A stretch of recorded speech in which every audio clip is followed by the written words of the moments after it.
Right. Okay. అదే జరుగుతుంది. మహేష్ గారు నమస్కారం. Sir good afternoon sir. Sir మీకు చాలా విషయాలు తెలిసి ఉండాలి. మీరు నారాయణ స్వామి గారు మీ ఇంటి దగ్గర నుంచే వాకింగ్ కూడా పోతుంటారని చెప్పారు గతంలో. మరి ఏం జరిగింది? గత 3 రోజులుగా అయితే వాకింగ్ కనబడట్లేదు ఆ, సార్. ముందుగా నాకు అవకాశం ఇచ్చిన ఏబిఎన్ యజమానానికి, అలాగే మీకు ప్యానల్ తోటి ప్రసాదన్న గారికి, సత్యమూర్తి గారికి కూడా గుడ్ ఆఫ్టర్నూన్ తెలియజేసుకుంటూ, ముందుగా పైవాడు ఎవరు చెప్పండి?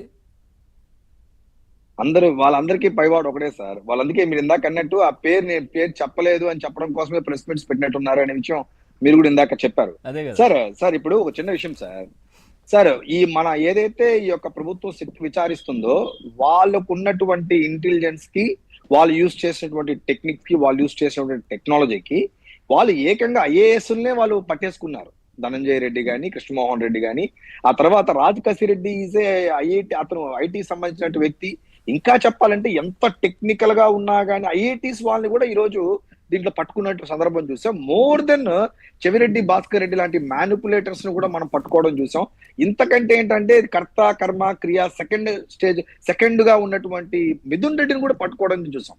సో నాకు తెలిసి ఇంటెలిజెన్స్ ఉన్నోళ్ళు, వెల్ క్వాలిఫైడ్ వాళ్ళు, క్రైమ్ లో ఆర్గనైజ్డ్ క్రైమ్ చేసగలిగే వాళ్ళు, ప్రతిరోజు డేటాని మ్యానిపులేట్ చేయగలిగే వాళ్ళు, టాప్ టు బాటం జరిగిన ప్రొసీజర్ ని పక్కగా తెలిసిన వాళ్ళనే ఈ సిట్ ఈ రోజు ఎత్తి లోపలేసిన తర్వాత నాకు తెలిసి Narayana Swamy nothing for SIT, actually nothing for SIT.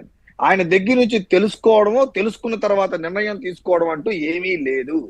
Already Narayana స్వామి గారి దగ్గరికి వచ్చేటప్పుడే సిట్ ఏమైతే ఉందో ఇన్ఫర్మేషన్ అంతా కూడా ఆయన ముందు పెట్టడం జరిగింది. అంటే మహేష్ గారు ఒక విషయం ఏంటంటే, ఇప్పుడు నేను ఇంతకుముందు అన్నట్టుగా ముఖ్యమంత్రి స్థాయిగా పనిచేసిన జగన్మోహన్ రెడ్డిని టచ్ చేయాలంటే, అంటే ఆయన దగ్గరికి వెళ్ళాలి ఈ విషయం అని అంటే, ముందుగా ఆ శాఖ మంత్రి ఎవరైతే ఉన్నారో ఆయన దగ్గరికి ఫార్మాలిటీగా రావడం కోసమే వచ్చారనుకోవచ్చు. అంతే సార్, అంతే ఎగ్జాక్ట్లీ. మనం బిఫోర్ సెకండ్ డోర్ కి వెళ్ళాలంటే ఫస్ట్ డోర్ ఓపెన్ చేయాలంటే సెకండ్ డోర్ ఓపెన్ చేయాలి కదా. సో హీఈస్ జస్ట్ అంటే అబౌట్ ఇంకొక స్టెప్ వెళ్తే క్యాబినెట్ సీఎం వచ్చేస్తారు కాబట్టి ముందు ఒక చోట రావాలి కాబట్టి అది ఇక్కడికి వచ్చారు. అంతే తప్ప ఇప్పుడు ఈయనిచ్చే ఎవిడెన్సుల మీద, ఈయన మాట్లాడే డేటా మీద, ఈయన చెప్పే ఫ్యాక్ట్స్ మీద సీఎం కి టార్గెట్ అవుతుందని నెక్స్ట్ ఇప్పుడు ఉన్నటువంటి జగన్మోహన్ రెడ్డి గారికి టార్గెట్ అని కాదు. ఆల్రెడీ అన్ని కనెక్షన్స్ అక్కడికే వెళ్ళింది. సో ఎక్స్చేంజ్ మినిస్టర్ అనే వాళ్ళు కరెక్ట్ గా రైట్ అథారిటీ పర్సన్. మీకు తెలియకుండా క్యాబినెట్స్ లో ఏమీ జరగదు. సో కాబట్టి మీ దగ్గరికి వచ్చారు. ఇప్పుడు ఇంకోటి సార్, నాకు తెలిసి ఆ రోజు అరౌండ్ 11 o'clock నుంచి ఈవినింగ్ 5 o'clock వరకు ఎంక్వైరీ జరిగింది. నాకు తెలిసి 11 o'clock నుంచి 5 o'clock వరకు సిట్ ఎన్ని క్వశ్చన్స్ చేస్తుంటుంది? ఏదో ఓకే 1 hour ఏదో బ్రేక్ తీసుకుందాం అనుకుందాం. ఆల్మోస్ట్ 5 hours నారాయణ స్వామి ముందు కూర్చోబెట్టి, వాటర్ బాటిల్ పక్కన పెట్టి, వాళ్ళ దగ్గర ఉన్న డేటా, అతని దగ్గర డేటా ఏముండదు. 100% అతని దగ్గర ల్యాప్టాప్ తీసుకెళ్లారు, ఫోన్ తీసుకెళ్లారు అన్నా కానీ there is no use of the laptop, there is no use of that phone actually. అదంతా ఏంట్రా అంటే దాని వల్ల యూజ్ కూడా లేదు. ఆడేంట్రా అంటే నారాయణ స్వామి గారు ఇక్కడ మీరు సంతకం పెట్టారు, మీకు తెలిసి అన్ని జరిగిందని చెప్పి రాజ్ కసిరెడ్డి చెప్పాడు. మీరు చెప్పినట్టు అన్ని జరిగిందని చెప్పి ధనంజయ రెడ్డి చెప్తున్నాడు. మీరు చెప్పినట్టు అన్ని జరిగిందని ప్రిన్సిపల్ సెక్రటరీ పెట్టారని చెప్పి ఎవ్రీథింగ్ ఆయన ముందు పెడతారు.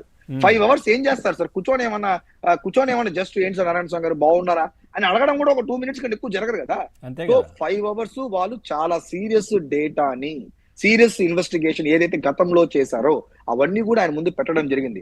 డెఫినెట్ గా ఆయనకి దీని మీద ఇది ఒకవేళ ఆన్సర్ చెప్పితే తర్వాత ఏమొస్తుందో అతనికి తెలియదు, ఏం చెప్పకపోతే ఏమొస్తుందని తెలియనప్పుడు డెఫినెట్ గా అంతసేపు చెప్పినప్పుడు కూడా నాకు తెలియదు అని వాళ్ళకు ఉన్నటువంటి ఒక క్లాసిక్ ఆన్సర్ ని అతను కూడా చెప్పుంటాడు. చెప్పలేరు కదా సార్, 5 గంటలు అదే చెప్పుంటాడు. అంటే ఒక్కొక్కసారి కల్దిరి కాసేపు పడిపోతారు కదా సార్, కాసేపు సిక్ అయిపోతారు, ప్రసాద్ గారు చెప్పినట్టు భయపడి కాసేపు ఎందుకంటే నీళ్ళు కావాలి, వాటర్ కావాలి అడగచ్చు, ప్లీజ్ కొద్దిసేపు ఉండనొచ్చు. So there is okay sir. ఎందుకంటే ఆయనకి సిట్టు ఆయన ఇంటికి వస్తుందనే విషయం first of all Narayana Swamy ఆ రోజు ఎక్స్పెక్ట్ చేయలేదు. ఇది ఫ్యాక్ట్ చెప్పాలంటే. ఎందుకంటే వాళ్ళు స్ట్రైట్ అవే పుత్తూరు స్టేషన్ కి వచ్చారు. అక్కడ నుంచి త్రూ ఎస్ఐ వచ్చి సిట్ వాళ్ళ ఇల్లుని చూపించినారు. ఇల్లుని చూపించిన తర్వాత వెళ్ళిపోయారు. ఎందుకంటే టు బి ఫ్రాంక్ చెప్పాలంటే అవన్నీ జరిగేటప్పుడు నాది ఎక్కడో కాదు, మా ఇంటి పక్కనే, ఎక్కడో కాదు. సో నేను ఆవిడ మీడియా వాళ్ళందరూ కూడా ఉన్నాను. బట్ నేను అక్కడ ఉంటే అలా తర్వాత ఏదైనా మాట్లాడితే అనవసరంగా నాకెందుకు అన్నసరి అని చెప్పి నేను కొంచెం దూరంగా, మాకు సంబంధం లేకుండా ఉంటాం. బట్ ఫ్యాక్ట్ ఏంటంటే 5 hours సిట్ చాలా డేటాలు కూడా నారాయణ స్వామి ముందు పెట్టడం జరిగింది. ఇంకా నారాయణ స్వామి గారికి మీరు అన్నట్టు విచారణలో నేను ఏం చెప్పానో, జగన్మోహన్ రెడ్డి గారు ఏమనుకుంటారో ఇది పబ్లిక్ కూడా తెలియాలా, వైసీపీ కూడా తెలియాలనే ఉద్దేశంతోనే నెక్స్ట్ డే వచ్చి ప్రెస్ మీట్ పెట్టి అక్కడ వెరీ పర్సనల్ గా సార్, ఇప్పుడు సార్ ఆయనకు ఎక్స్చేంజ్ మినిస్టరు, ఆయనకు తెలియకుండా పాలసీ జరగదు. ఈ రోజు 3,500 కోట్లు అనేది చాలా పెద్ద స్కాము. మోర్ ఓవర్ దీనివేళ 30,000 మంది ప్రాణాలు ఇండైరెక్ట్ గా పోవడం జరిగింది. తద్వారా కొన్ని వందల వేల కుటుంబాలు రోడ్డు మీద పడడం జరిగింది.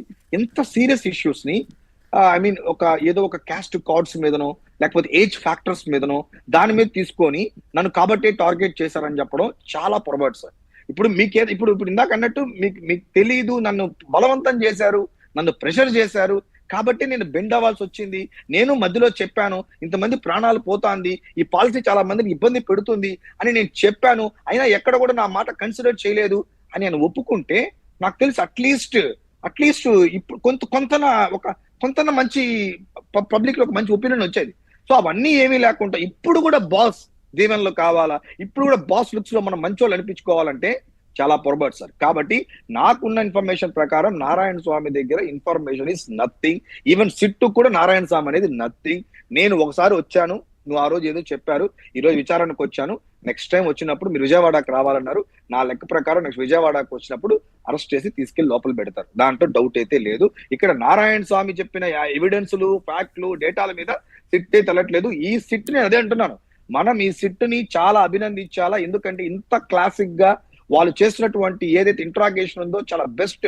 లేకపోతే మిథున్ రెడ్డి లోపల వేయడం ఏంటి సార్, తమాషా అనుకుంటున్నారా? Mithun Reddy is almost all A shadow CM లాగా లాస్ట్ టైం యాక్ట్ చేశారు. పెద్దిరెడ్డి రామచంద్రరెడ్డి జిల్లాలో రాష్ట్రంలో నేను పెద్ద నాయకుడు అనుకున్నాడు.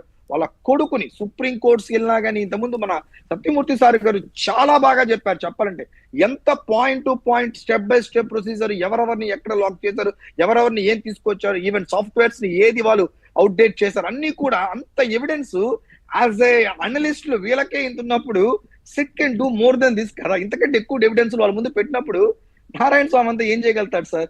నేను అనుకోవడం రేపు ఇంత ఇన్ఫర్మేషన్ జగన్మోహన్ రెడ్డి ముందు పెట్టినా చేసేది ఏమీ లేదు. వీళ్ళకన్నా ఒక ఆన్సర్ ఉంది, నా పైవాడు చూసుకుంటాడని, నా పైన వాళ్ళు చెప్పారని. ఆయనకి ఆ ఆన్సర్ కూడా ఉండదని నేను అనుకుంటున్నాను చెప్పాలంటే. సో కాబట్టి ఇంకా వెరీ సూన్ ఈ కేసు మనం ఏం కోరుకుంటున్నామంటే సార్, 100% మనం 2-3 months గా దీని మీద మాట్లాడుతున్నాం. నారాయణ స్వామి టాపిక్ కూడా ప్రసాద్ అన్న గారు మీరు అందరూ కూడా తీసుకొచ్చారు. ఈ రోజు విచారణ దాకా వచ్చింది, నోటీసులు దాకా వెళ్తా ఉంది. సో వెరీ సూన్ ఈ యొక్క కేసు ఫైనలైజ్ అయ్యి శిక్షలు పడే రోజు మళ్ళా మనం డిబేట్లు పెడితే ఆ రోజే ఈ 30,000 మంది చనిపోయిన కుటుంబాలకి మీరు పెట్టిన డిబేట్ల ద్వారా నిజంగా కూడా సార్ వాళ్ళకు కాంపెన్సేషన్ కావచ్చు, దీంట్లో వీళ్ళు కొల్లగొట్టిన డబ్బును రాబట్టి మళ్ళీ వాళ్ళకి చేసే విధంగా కావచ్చు. అవి జరిగినప్పుడు 100% మాకు ఇంకా ఇట్లాంటివి మేము పార్టిసిపేట్ చేసిన దానికి కూడా ఒక బెటర్ అని ఒక చిన్న పాజిటివ్ గా ఉంటుందని అనుకుంటున్నాను సార్. సత్యమూర్తి గారు, సార్ అట్లాంటి జరిగే అవకాశం ఉందా సార్? అంటే వాళ్ళకి న్యాయం చేసే పరిస్థితి ఏంటి? నిజంగా చెప్పాలంటే అందరూ అన్ని మాట్లాడుకుంటున్నారు, కానీ వాళ్ళకి న్యాయం గురించి ఏంటి? అంతమంది ప్రాణాలు కోల్పోయారు, ఇంకా కూడా ఇప్పటికీ హాస్పిటల్ చుట్టూ తిరుగుతున్న వాళ్ళు ఉన్నారు. ఆ సర్కారు మద్యం, అప్పుడు జగన్మోహన్ రెడ్డి మద్యం ఆయన చేసినటువంటిది, దాంట్లో బలైపోయినటువంటి చాలా మంది ప్రజలు, వాళ్ళకి న్యాయం ఏంటి అసలు? వాళ్ళకి అంటే వాళ్ళని ఐడెంటిఫై చేయటం, లేకపోతే